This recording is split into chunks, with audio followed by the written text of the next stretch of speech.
ನಮಸ್ಕಾರ ಕರ್ನಾಟಕ ಜನತೆ. ಇವತ್ತಿನ ದಿವಸ ಪ್ರಯಾಗ ರಾಜ್ಯಕ್ಕೆ ನಾವು ಆಗಮನ ಮಾಡಿದ್ದೇವೆ. ಇಲ್ಲಿ ನಮ್ಮ ಕಾಶಿ ಯಾತ್ರಾ ಲೋಕೇಶ್ ಆರಾಧ್ಯ ಅವರು ಮಾಲೀಕರು. ಇವರ ವತಿಯಿಂದ ಈಗ ನಾವು ನೆಕ್ಸ್ಟು ತ್ರಿವೇಣಿ ಸಂಗಮಕ್ಕೆ ಹೋಗ್ತಾ ಇದ್ದೇವೆ.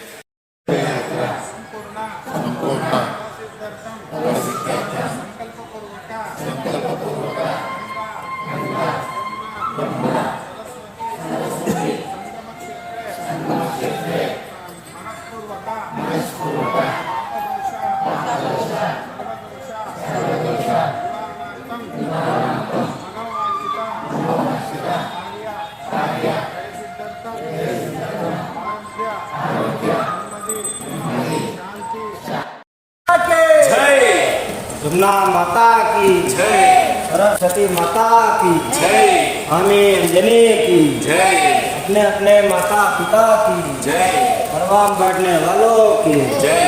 बोलो निषाद राज की जय. ತೀರ್ಥ ಕ್ಷೇತ್ರಗಳಲ್ಲಿ ಅತ್ಯಂತ ಶ್ರೇಷ್ಠವಾದಂಥ ಕ್ಷೇತ್ರ ಇದು.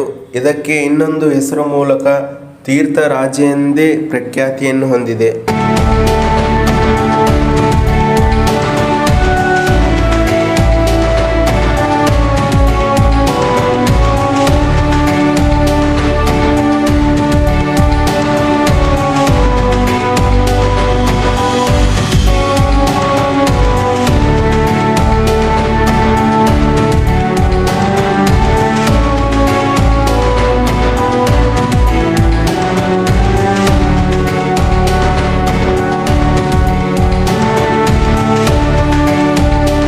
ಇವರ ಜೀವನ ಜನರನ್ನು ಸಾಗಿಸುವುದೇ ಮೂಲ ವೃತ್ತಿಯಾಗಿದೆ.